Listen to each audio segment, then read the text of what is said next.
Good evening and welcome to Scotland at 7 here on Broadcasting Scotland. My name's Kenny McBride and I'm joined this evening by two excellent guests. Firstly, writer and academic Effie Samara. Effie, how are you doing today? I'm good, thank you, Kenny. Excellent. And on the other side of me, we have Andrew Wilson from the All Under One Banner organisation. Andrew, how are you doing? Kenny, good evening. I'm well. How are you keeping? I'm not bad at all. So we start this evening, as we always do, with our coronavirus statistics update. And as of 2 p.m. today, a total of 645,183 people in Scotland have been tested through NHS Scotland labs and UK Government regional testing centres. Of these, 623,464 were confirmed negative, 21,719 were positive. There were 176 new confirmed cases of COVID-19 in Scotland today, and 3 new reported deaths. This will, of course, be an underestimate of the number of cases, as not everyone with the virus will display symptoms, and not everyone with symptoms will necessarily get themselves tested. As we always do, we urge you, if you are showing symptoms at all, please book a test as soon as you can. Of the people who have tested positive, there were 267 people in hospital last night, 6 of whom were in intensive care. The number of patients in Scotland who have died from complications caused by the coronavirus infection now stands at 2,499. This number only includes those who have died in hospital having received a positive test for the virus. The latest UK daily figures available show that 41,584 patients who tested positive for COVID-19 have sadly died from their illness, an increase of 30 since yesterday. This number refers to deaths in all settings, not just those in hospitals. And we also have the Office for National Statistics report for the week ending 28th of August, which was week 35 of the year. In that week, there were 101 deaths registered in England and Wales where the novel coronavirus was mentioned on the death certificate. This is the lowest number reported by the ONS in the last 24 weeks. The UK government's daily tally for the same week came to 81. This is the second consecutive week where the ONS number has been higher than the daily count, and it's still unclear whether this represents a higher death rate. And before we go any further, just if you'd like to join the conversation here, you can do so on Twitter. You can follow us at Broadcast Scot, and then you can use the hashtag Scotland at 7. That's Scotland AT and the number 7. As you can see there, we will be bringing some of these tweets up on the screen throughout the show. But our first story tonight, the UK government's plans around the internal market and the treatment of Northern Ireland will breach international law, according to Northern Ireland Secretary Brandon Lewis. In the House of Commons today, Lewis was asked if anything in the internal market legislation might break international law or treaty obligations. The minister replied, "Yes, this does break international law in a very specific and limited way." The statement drew condemnation from across the political spectrum, including from former Prime Minister Theresa May, who asked, "How can the government reassure future international partners that the UK can be trusted to abide by the legal obligations of the agreements it signs?" Rhetoric around Brexit talks has hardened on both sides in the run-up to another round of talks starting today. The UK has insisted that the EU must recognise its independence and allow it to make its own rules, while the EU has said the UK cannot expect privileged access to European markets if it refuses to follow EU market rules. Both sides have indicated that a no-deal outcome is now highly possible, if not probable. So Andrew, I'll come to you first on this. How worrying is it to have a government minister stand up and say, "We intend to break the law"? Well, Kenny, I suppose the extent to which you're worried depends on what your role in this continuing shambles of a government is. I think if you're a law officer, I think you're very concerned. We've seen the Treasury Solicitor, who's got 31 years service and 7 years as Treasury Solicitor, resign overnight. The Director General of the Advocate General's office in England and Wales has also resigned. I'm checking Twitter to see whether the Advocate General for Scotland, Lord Keane, has resigned. He doesn't seem to have done so yet, but you would think that in terms of their professional obligations as advocates, barristers, and solicitors, they are not in a position to participate in a government that says it is going to break the law. That makes their professional position absolutely untenable. I think if you are a representative of a European government, and I know that one of Mr. Macron's representatives has been speaking and making the point, you can't slightly break the law. You can't be slightly pregnant. You either break the law or you don't break the law. And if there's a suggestion, and if the government is intending to break the law, then that makes the notion that they are going to open up an era of unprecedented and unparalleled signing of trade deals very unlikely. I think it certainly should cause grave concerns in Northern Ireland, where because it was the Northern Ireland Secretary who made the statement to the House this afternoon. The implication that the Good Friday Agreement is going to be either avoided completely or torn up in people's faces, I think that should concern America. That should concern people in Ireland and those who are concerned with people in Ireland. It'll also concern people in the US, where many elected representatives have made it absolutely clear that in the event that the Good Friday Agreement is ignored or avoided or torn up, there will be no trade deal between the US and the UK after Brexit. So in all sorts of ways, all sorts of people should be concerned. And of course, inevitably with with this government, such an unprecedented set of circumstances, Mrs. May made it plain that she didn't think a government had ever said it was going to break the law. A number of former ambassadors have said the same thing today. I think the only other people who should be concerned are the conspiracy theorists. Because if this is the kind of stunt that Cummings and Johnson are trying to pull, what is it that they're trying to distract us from? Mm. And Andrew, let me just kind of go a wee bit further into this. Do you think that this is Boris Johnson and his government just engaging in the most extreme kind of brinkmanship they can, kind of threatening that they're going to tear up the Good Friday Agreement. They're going to ignore all their international obligations. They're going to do exactly what they like. Is this the kind of threat that they're hoping is going to make the EU perhaps soften some of their positions in the negotiations, or do you think this is a warning that, well, this is what's going to happen now, folks, get ready? I would tend, at the moment, I would tend to think that this is further evidence of a fundamental approach to obtaining a hardline no-deal Brexit that is being pursued,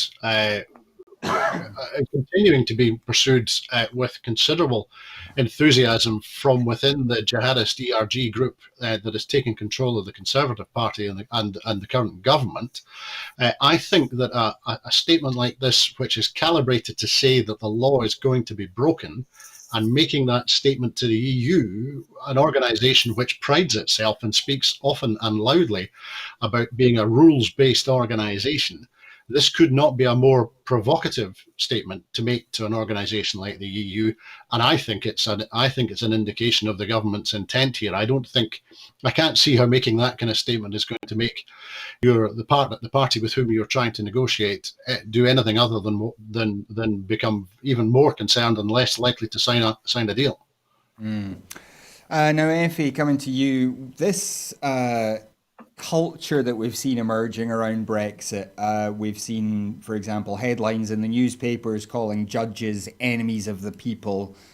We've seen the Home Office tweeting about activist lawyers doing the perfectly reasonable job of representing their clients in court.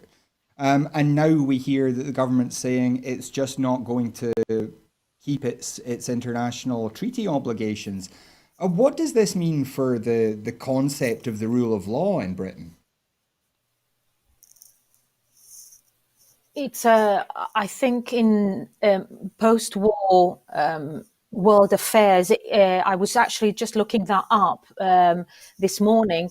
I do not believe there is a precedent of the Vienna Convention on the Law of Treaties and the United Nations Charter in the preamble to have been broken, Kenny, in this fashion, and to have been admitted to have been broken by the official government and actually now recorded, I believe, in Hansard as well. So the official record of the House of Commons contains the phrase, yes, international law will be broken.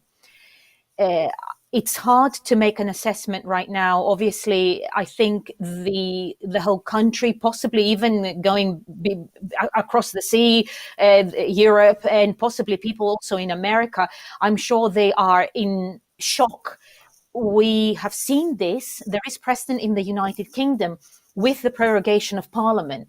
And as you rightly pointed out, at the time, the press had prepared the ground for this by invoking Nazi terminology like the will of the people, or the judges being the enemies of the people. Goebbels is and both Goebbels and Goering were well-known figures within the Nazi regime to have raised the idea, to have spoken about Parliament, in fact, being the enemies of the people, which we have also seen within Tory terminology just before the election. So these are tested phrases, but we had almost hoped, if you like, that this would be to do with the press, to do with winning an election, and it would not come this far. Now, we're talking about a serious breach of international obligation, and this could produce any number of penalties and any number of consequences for a state and its citizens that we actually have not seen other than in the, perhaps, I believe, the crimes that were committed in the Balkans in the 90s and things like that, which provoked this kind of reaction. This is obviously 7 civil servants. I believe Rowena Rice this morning was the 7th to have resigned. This also evidences the level of, it's not even nervousness anymore, it's fear within Whitehall about what the future holds now. So it's hard to say anymore. I will echo Andrew and in sort of his passionate approach to this. I'm trying to hold back here, but this is rather unprecedented, and it's beyond scandalous. It's actually an open provocation to Parliament, to the legal profession, but also to the citizens of the United Kingdom. Well, both of you have mentioned resignations, so we will move on to this next story. The SNP has said Boris Johnson's threats to impose an extreme Brexit show he cannot be trusted, amid reports that the head of the UK government's legal department has quit over Tory plans to break the withdrawal treaty. According to the Financial Times, Sir Jonathan Jones became the 6th senior UK government official to resign this year because he was very unhappy about the Tory government's plans to override parts of the withdrawal agreement through the so-called Internal Market Bill. It follows months of tension within the UK government over its handling of the Brexit negotiation, and reports that former Attorney General Geoffrey Cox was sacked by Boris Johnson for insisting the Tory government abide by international law. So, as you said, Effie, this is the one of a number of resignations we've seen from legal officials within the government. How similar do you think this is to the kind of thing we've seen in the Trump administration, where basically anyone with a conscience resigned, and now virtually every post is held by someone who is absolutely loyal to Trump and therefore increasingly unlikely to pose any challenge to any of the things he suggests that are perhaps not entirely within the Constitution or whatever? Are we seeing the same kind of thing happen to the civil service here? But that's the only way they can hold on to power. People who are conscientious, and the UK civil service is known, and I will say this as a supporter of independence. Whitehall, yes, some of these civil servants are known for their adherence to conservative principles, or if you like, maybe some sort of imperialist vision of the United Kingdom. But let us not forget that a lot of these people, in fact, Jonathan Jones, Sir Jonathan Jones as he is, he's a top barrister and has devoted 30 years of his working life to ensuring that everything is, if you like, in order.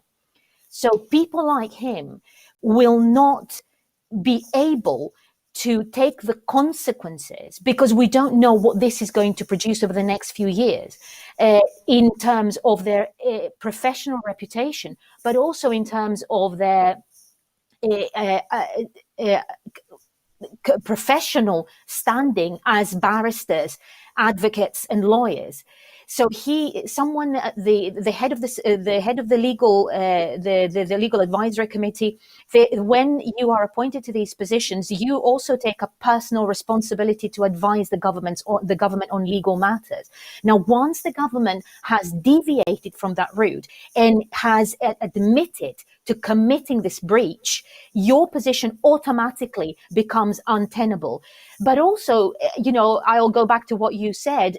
Of course, this is a deliberate strategy by Cummings and his coterie of people. This is the only how they can actually push this through, because Jonathan Jones and others will not sign off on these documents. So the only way is to purge Whitehall and the Home Office from all the elements which would be perceived as, if you like, resistant to such shall I say, I don't know what the term is, several words go through my mind right now. I will say possibly illicit proposals. And they know that the only way to do it is by having people like Suella Braverman, who has absolutely no issue. Yeah, am I detecting? Yeah, Suella is known for. I actually have published something on Suella's previous sort of position that she took on eugenics and things like that. So Suella is known to sort of go with whichever way the wind blows, and she has absolutely no problem be doing as she's told. So I understand her advice was sought by Number 10, which is a bit of a joke. And I understand that she then confirmed that this was okay to go ahead with breaking the law in a small and specific way, or whatever the terminology was. And then a top QC's advice was sought, I believe, over the last couple of days. And they advised that in case of a breach of the Vienna Convention, then there will be consequences. So we've had the developments today, and obviously, what we've had from Whitehall demonstrates where we're headed. Cummings will be happy with that. He bears no personal responsibility. Let's not forget, he is not elected. He appears nowhere. He's already in breach of other obligations and in contempt of Parliament. So he'll just carry on. The question is, the rest of the parliamentarians, and questions were raised even by Theresa May this morning, the rest of the parliamentarians, they are also under a moral duty. What are they going to do?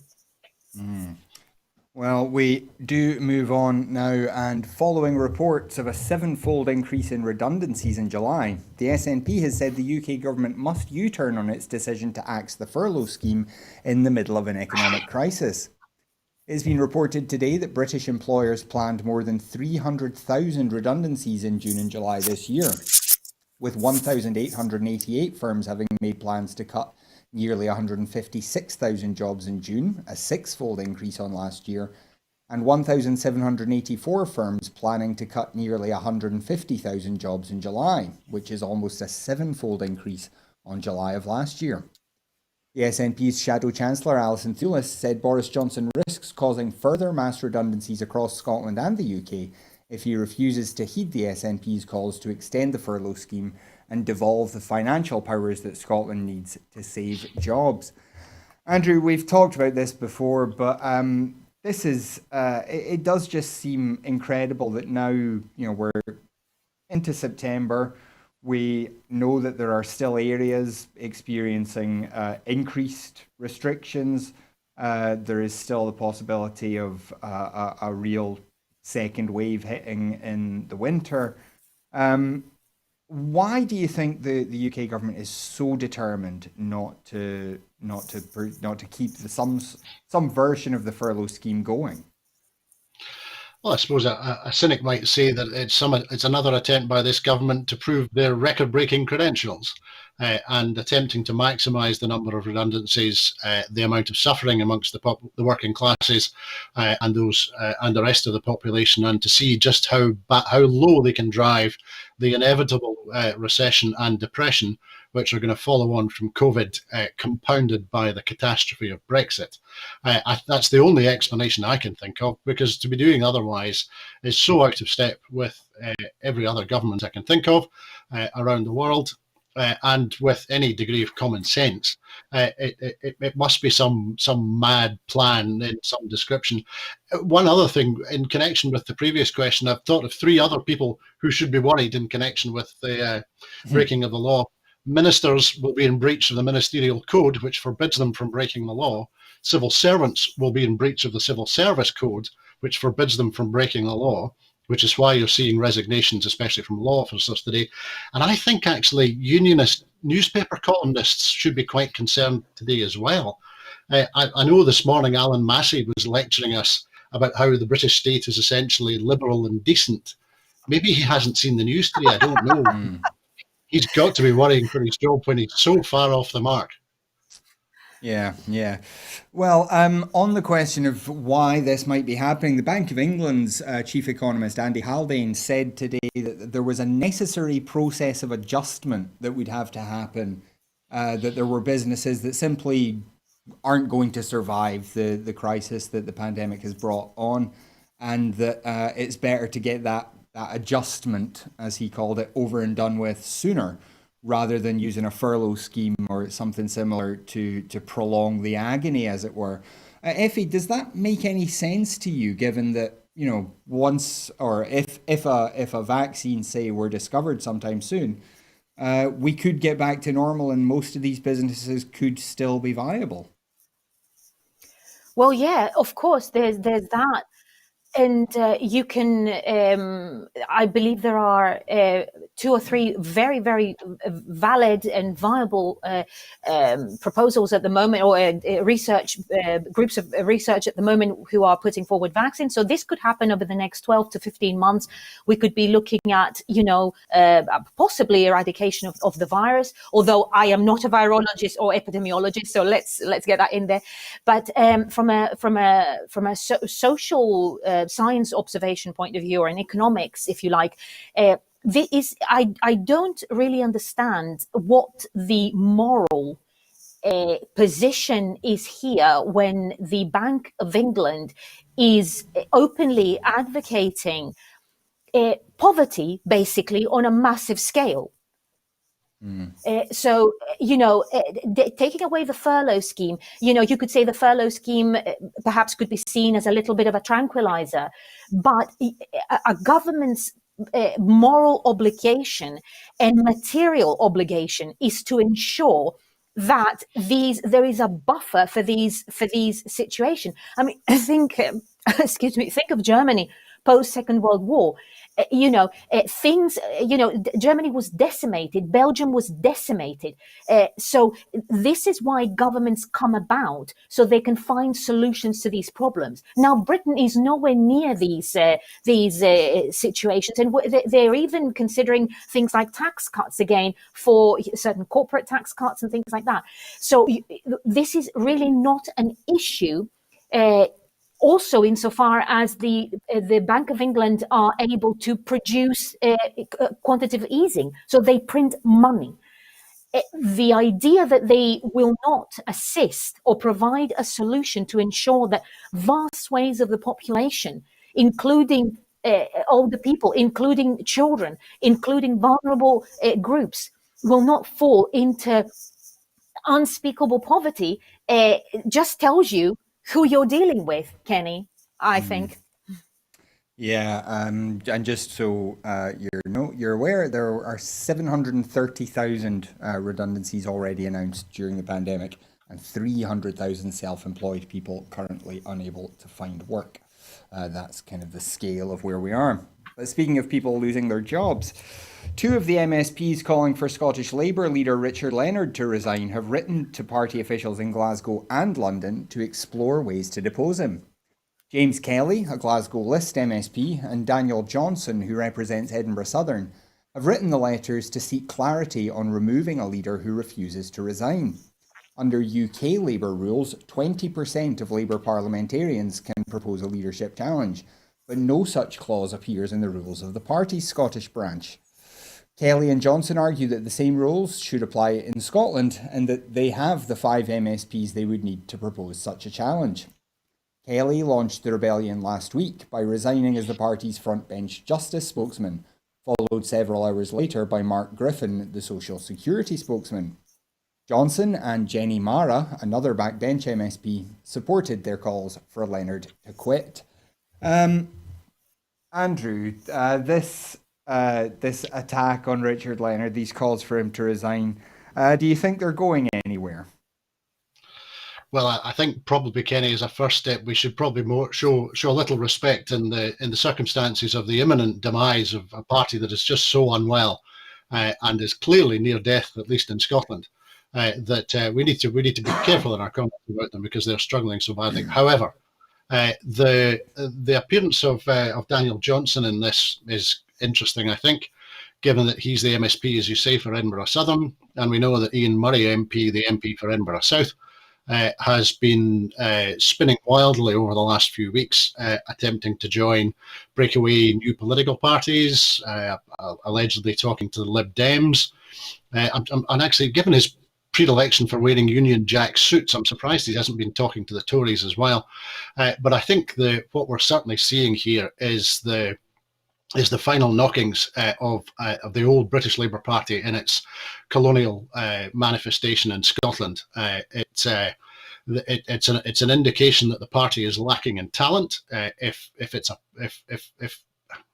If the likes of Kelly and Daniel Johnson are those who are saying that Richard Leonard's not good enough, it doesn't bode very well at all, and it also shows that the atmosphere of rearranging the deck chairs on the Titanic is very strong at the moment. If they think with 6 months before 6 months before what is likely to be the most pivotal election in Scottish electoral history, certainly in modern times, they think that finding a new leader and trying to miraculously resuscitate the near dead corpse of the party, it's beyond description.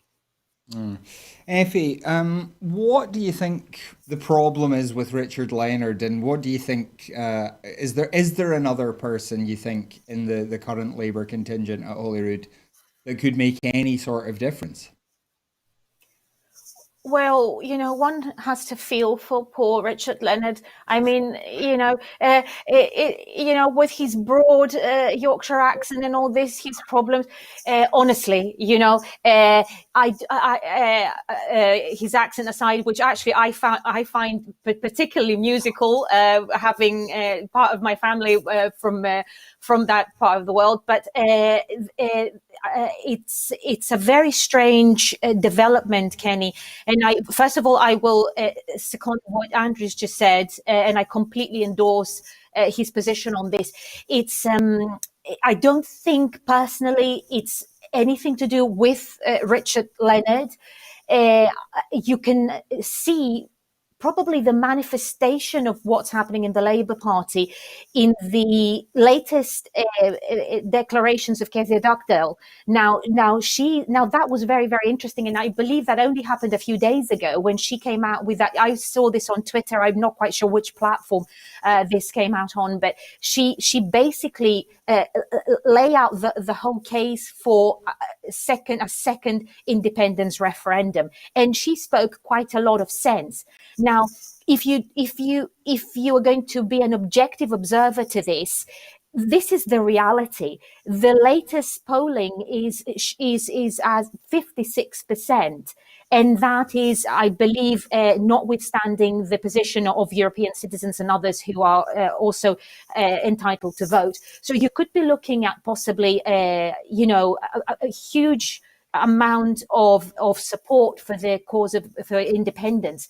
Now, that in itself is what's making Leonard's position untenable. So And that is precisely why it would be incredibly difficult to find a replacement. How do you make a case for Scottish Labour? There is really no ideology. There's no proposal. The SNP and the Greens have pretty much covered, if you like, the sort of centre-left position. So in regards to Labour, if you're going to vote Labour, you're going to have to find some serious reasons to take yourself out of the SNP/Greens umbrella. Now, what are these reasons going to be? It's very, very difficult. And as you say, I think he's on his way out, but a replacement, really, really difficult, you know.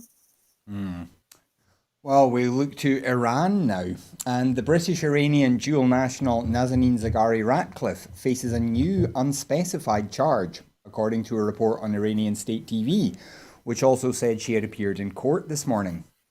The report did not elaborate beyond saying that Zaghari-Ratcliffe had appeared before a branch of the country's revolutionary court in Tehran, where she was first sentenced in 2017. In the spring of this year, Zaghari-Ratcliffe was granted temporary release from prison due to the coronavirus pandemic after serving nearly all of her 5-year sentence, raising hopes that she would soon return home to the UK. She's been wearing an ankle tag that limits her movements to within 300 metres of her parents' home in Tehran. Iran has been hit hard by the virus, becoming the worst affected country in the Middle East. Since then, it has reported more than 391,000 cases and 22,500 deaths. Tens of thousands of inmates were released as Iran tried to curb the spread of the virus in its crowded prisons. Andrew, this case of Nazanin Zaghari-Ratcliffe is dragged on for many years. She's been stuck in prison, still protesting her innocence throughout that time, sometimes not well assisted by Boris Johnson when he was Foreign Secretary. What do you think it means that there's this other unspecified charge being brought up now? Well, first of all, Kenny, you've got to feel terribly both for the lady in question and for her family. As I understand it, her daughter came back to the UK last year, and so she's now in many ways on her own in Tehran, remaining under a form of arrest that, as I understand it, was designed specifically for her. As you mentioned, Iran is said to have been very severely hit with the coronavirus, and that as a result, a large number of those who were in prison in Iran were furloughed completely and sent home and weren't tagged. So for this lady to be continuing to live under these restrictions, it must be extremely hard both for her and her family, and our thoughts have to be with them. I think as we know, the fingerprints of the Prime Minister were all over this woman's arrest in the first place, when he said wrongly that she was training people to be journalists, when in fact, as she has made plain, she was on holiday with family in Tehran. And so I think it's not a surprise that such a significant problem has not been resolved by successive Tory governments, who, as we know, don't really care for anybody and don't look after people properly. I think the idea that with Dominic Raab as Foreign Secretary, we're going to see much difference. I don't think we'll see an improvement in the approach. And of course, as I understand it, there's now the added complication of a historic debt that the UK owes Iran, several £million in connection with tanks that were ordered under the previous regime of the Shah of Iran, but the tanks were never delivered, but they had been paid for. So there are power politics going on. There is money, although I know the Iranians are said to have indicated that the debt that the UK government owes them is not at the heart of this, but it does start to feel terribly like this poor woman is being used as not just as a pawn, but as some kind of hostage in these circumstances, and a proper solution on humanitarian grounds, if no other, needs to be found quickly. Yeah. Well, we move to another part of the world, and prominent opposition leader Maria Kolesnikova was detained by Belarusian authorities, a border official said, after thwarting what a Ukrainian government minister described as an attempt to expel her from Belarus. The fate of Kolesnikova, a key figure during the 4 weeks of mass protests, had been a mystery since supporters said she was snatched in the street by masked men in the capital Minsk yesterday. Deputy Ukrainian Interior Minister Anton Gerashenko said Kolesnikova had successfully prevented a forcible expulsion from her native country. Maria Kolesnikova made a courageous act that did not allow the Belarusian special services to expel her to the territory of Ukraine, he said. All responsibility for her life and health is on Alexander Lukashenko, the dictator of Belarus. The Interfax Ukraine news agency said the activist had deliberately ripped up her passport so that Ukrainian border officials would not be able to let her through. Soon after the incident, President Alexander Lukashenko told Russian reporters that he would not rule out holding new elections, but rejected any talks with opponents who he said were bent on steering the country towards disaster. IFA, these protests have been ongoing for a month now. We've seen more and more people seized, disappeared.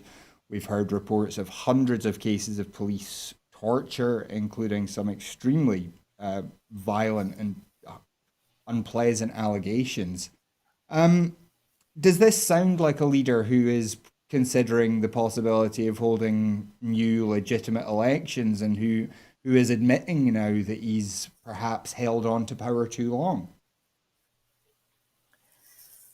Lukashenko's a dictator, and I don't think there would be any doubt as to what his intentions are here, the methods that he's using.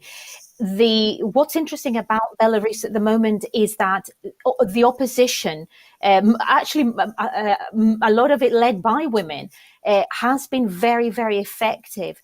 It has been quite peaceful. It has been very coordinated. It has been intellectually very consonant. People understand what is going on, and a lot of Western governments, a lot of European governments seem to be moving in the right direction. So my understanding is that Lukashenko is probably feeling sort of backed into a corner, if you like. His position is becoming less and less powerful.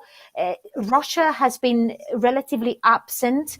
Obviously, behind the scenes, there would be a lot of movement, but we're not seeing this.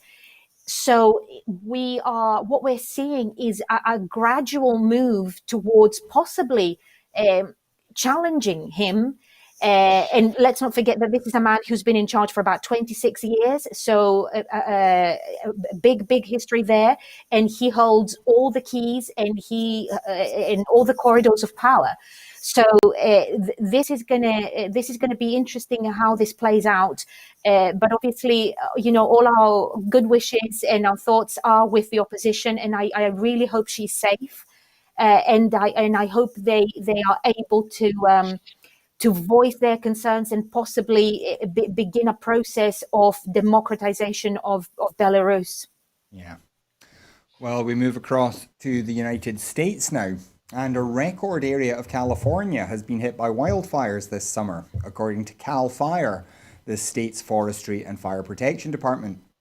More than 2 million acres of Californian forest have been burned in a series of fires this season, including the Creek Fire, covering around 78,000 acres, the 10,000-acre Valley Fire, which has prompted the evacuation of the remote town of Alpine, and the 5,000-acre Bobcat Fire, which forced the evacuation of the Mount Wilson Observatory. Los Angeles County experienced a record high temperature of 49.4 degrees on Sunday, and prolonged spells of heat and dry have made the forest vulnerable to fire started by lightning and by human action. Temperatures are expected to fall over the next few days, but lower temperatures may mean stronger winds, which could cause the fires to intensify and spread even more widely. Andrew, we saw last year one of the worst fire seasons California had ever seen. Then in January, we were looking at these massive wildfires in Australia. We're now seeing what CAL FIRE is saying is record fires in California once again. Is this something that we have to just be more prepared for as the climate changes, or is there a way you think that we can use this as a flag telling us that we need to make some big changes to how we run the world? I think, Kenny, both in terms of how we run the world and how we run individual states and other enterprises as well. As I understand it, some of the learnings from the Californian fires last year indicated that one of the main causes in terms of human action or inaction related to the condition of the power distribution network, the domestic power distribution network in California and several other United States. And it was identified that the need to be upgrading and modernizing that distribution network was part of the answer to preventing some of these, or seeking to prevent some of these extreme fires. That's at the small end of the scale. That's state spending and power company spending. The point you also make is absolutely correct. These now globally spread unprecedented wildfires must indicate that there is a significant challenge now to the maintenance of all manner of species of wildlife and to societies in the regions that are affected. And so we must begin now to act swiftly, perhaps in some senses prioritizing these areas, but also act swiftly as a planet to begin to slow down the pace of global warming and thereby seek to, if not eradicate, but to begin to mitigate the risks and the damage that these unprecedented wildfires are causing. Mm. And Effie, do you have any hope on that front? Do you think that these kind of fires will be a wake up to the political and industrial leaders who need to make the big changes? It's difficult, Kenny, because let's not forget that corporate interests have been behind suppressing the climate question for the best part of the last maybe 40 years. So you have large parts of very, very powerful industries, the oil industry and others, obstructing education, obstructing information of getting out there as to the real damage. And there is literally 5-star research has gone into the climate question, environmental issues, tourism, movement of people, all of this stuff has been researched over the last 20 or 30 years to the highest in the highest quality. So the research is available, but the research has also been suppressed. So America is known for not liking, if you like, being a highly corporate state, a state where lobbying interests are basically most of their politicians are compromised to these interests. Not unlike the United Kingdom, but I would say even more so. It would require, as Andrew said, pretty much global action to do this. However, what I'm seeing is that there is a wave of an increasing awareness. So Macron in France, for example, he's talking environment a lot. Angela Merkel has been talking environment a lot. There are amazing forces within the United Kingdom and also in Scotland. There's been fantastic research into alternative energy resources. So all of these things exist, but coordinating them, I think, will be the next question, and it will be a challenging one. Mm. Well, we come back to Scotland now, and 2 pilot Scottish Professional Football League matches are set to take place in front of 300 home supporters, following extensive discussions involving ministers and football authorities. The games, Aberdeen versus Kilmarnock and Ross County versus Celtic on Saturday the 12th of September, have been approved after each of the home teams submitted detailed operational plans for the safe admission of fans. Both home clubs have undertaken to ensure supporters attending will be local to the areas to keep travel to a minimum. Proposed pilot events involving Rangers and St Mirren will not go ahead following the extension of coronavirus restrictions in the west of Scotland. Each of the home clubs will also provide a post-match report on operational delivery to inform guidance for future pilots. No date has been confirmed for the general resumption of stadium events outlined in the Scottish Government's route map out of the COVID-19 crisis. So Andrew, do you think this is the first step to getting back to normal as far as sporting events go? Well, Kenny, I think it's maybe the second baby step. The SRU hosted a pilot at Murrayfield 2 weeks ago, an Edinburgh-Glasgow game at which Professor Jason Leach attended. And as I understand it, he expressed himself satisfied with the arrangements as they attempted there. Now, the number of fans who attended that first pilot game was minuscule, especially in comparison to the size of the National Stadium, which holds about 71,000 people. So these are definitely baby, and I think everyone, including Professor Leach, have said in terms, these are going to have to be baby steps. But it strikes me that from the steps that you're describing that the clubs have been taking, they are the kind of steps that, in terms of looking at organising public events, all under one banner, for example, have been working very carefully and very thoroughly at, in terms of planning, tracking and tracing, managing crowds, working out how to do these things safely with social distancing, how to make sure that the authorities and Police Scotland are satisfied and are happy, and the other emergency services. So I think that we now see the national game engaging more successfully at this stage, at least with the Scottish Government, is encouraging. I think it does indicate that baby steps are being taken, and I certainly hope that these two first pilot football games go smoothly and well and satisfactorily, and that both the national game and rugby can continue to develop means to allow sport to take place. Effie, is this something that you're welcoming? Are you thrilled to be able, that you might one day be able to get back to a football game? That will be my first football game ever.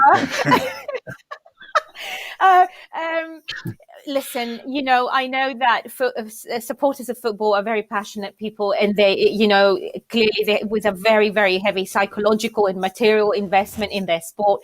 So I'm not going to argue with them, but I will say one thing. I've been one of the least enthusiastic supporters of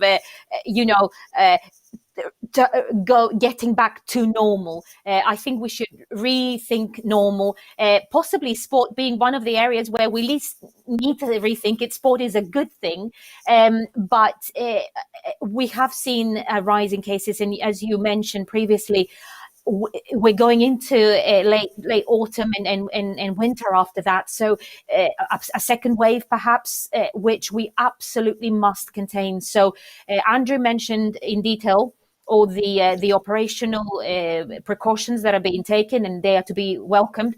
But personally, call me cowardly, but I won't be attending any football matches soon. So fair enough.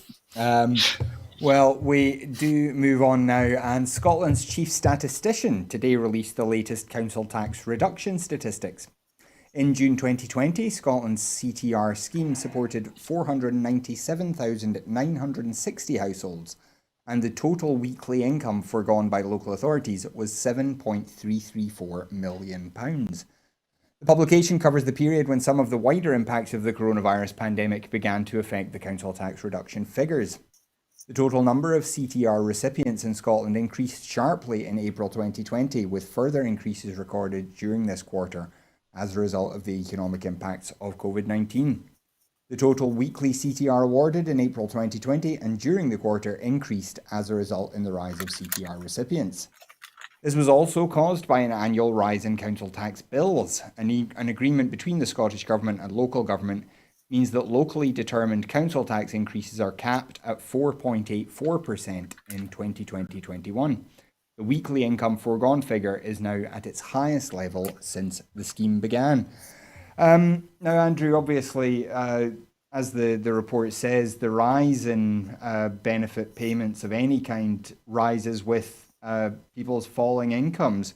So this isn't exactly something to celebrate. What do you make of this as just another symbol of where the economy has gone? Well, certainly it doesn't come as any surprise, Kenny, and I think we'll see all manner of support that people receive continuing to increase for the month on month for the foreseeable future, and with the impact that will begin to bring to bear on, if not public expenditure, certainly the ability of the Scottish Government to fund the expenditure that it was elected to make, and the support it was elected to bring to those who are in most need. So I think it is yet another piece of evidence. It's another thread of evidence that we can easily bind together into a rope, which shows the damage that the coronavirus part of the pandemic has done to the economy and to people's lives within that economy. And with any luck with that rope, we can attach it to the UK government and drag them to a position where they agree that the Scottish government needs to be given significantly increased powers to borrow in order to fund the support that is fundamentally necessary. Effie, this is quite kind of that's almost £7.5 million per week that local authorities are going without. I mean, at a time when public services are even more valuable to people than perhaps during normal times, that's a real worry, isn't it? If they're having to absorb this financial impact from something that local authorities themselves had no real control over. No, and it was politically and obviously consequently economically unprecedented. So in terms of precedent, in terms of legal precedent or material precedent, there isn't really any. But as Andrew just mentioned, I believe it was a couple of weeks ago when I was discussing on this show the JERS figures, what this demonstrates again is that countries, for example, I was just looking up Norway in the context of some research I'm writing at the moment. They don't seem to be suffering from this particular type of fiscal inability. So they have been able to raise the money that they need in order to move forward. Actually, Norway is not a great example because they have a surplus, but other countries, yes, so other countries of comparable size to the United Kingdom, like Germany, for example, again, they are expecting a downturn, but nowhere near what the UK is facing at the moment. Let us not forget that in terms of figures, we're dealing with staggering figures here. Over £2 trillion is the debt of the United Kingdom as it stands at the moment. So this is something that was wholly, if you like, self-inflicted. There was no need for this. The United Kingdom has always been a rich country, and the departure from the European Union is going to exacerbate this. If anything at all, for me, it demonstrates that there will be immediate issues that will need to be dealt with by the Scottish government, but this will enlighten the case for independence, because Scotland does not have to be in this position. Well, finally then, we do mention something that the Scottish Government is doing, and latest figures from the Scottish Fiscal Commission estimate that 194,000 children aged under 6 in Scotland will be eligible for the new Scottish Child Payment. This is an increase of 14% in eligible children since the Scottish Government's forecast in June of last year, accounting for the increased universal credit caseload, one of the main qualifying benefits due to COVID-19. The forecast comes as legislation is laid today to allow for the delivery of the benefit, which will give eligible families £10 a week per child under 6. This legislation details plans to open early for applications to manage the anticipated high demand for the Scottish Child Payment. Taking applications from November will allow Social Security Scotland to start processing the expected thousands of forms before the official opening date in mid-February. The official opening date is when entitlement to the payment will begin. People will get a letter following the official opening date advising them of the outcome of their application and, if successful, when to expect a payment. The first payments will start from the end of February 2021. So, Andrew, just quite quickly, a 14% increase in children living with the restrictions. I mean, this is not strictly a poverty line measure, but it is about qualifying benefits. 14% increase, largely due to the pandemic. This is a crisis that is going to take a long time to recover from, and the Scottish Government just doesn't have enough money to make bigger differences than this one. Yes, Kenny, I think that's right. I think the 14% increase isn't going to slow down anytime soon, especially as we head into winter. I think the pressures are going to increase. That the Scottish Government is able, in some small way, to design support or other programs that are tailored to the needs of the people in Scotland, I think that bears repeating, and I think it's an important message for the Scottish Government to continue to talk about, and I'm sure that they will. But I think it's absolutely clear that the financial pressures as a result of supporting fellow citizens, people, that the pressure of continuing to fund that is only going to grow, and as a result, the pressure to allow the Scottish Government either to pass further funds to the Scottish Government, and we've not forgotten that the disappearance of the supposed Barnett consequentials from the last big spending announcement and the tiny fraction that were due to come to Scotland. We've not forgotten that. But I think it continues to show that either an increased return of funds to from Westminster back to the Scottish Government where the funds started, or alternatively increased borrowing powers for the Government, the need for that is becoming more and more pressing every day. Mm-hmm. And Effie, just very quickly to come to you, this the Scottish Child Payment, it's not a huge amount. It's £10 a week for certain children that qualify, but it does send a message about what Social Security Scotland is trying to do, isn't it? Well, it demonstrates that, you have two completely different entities here.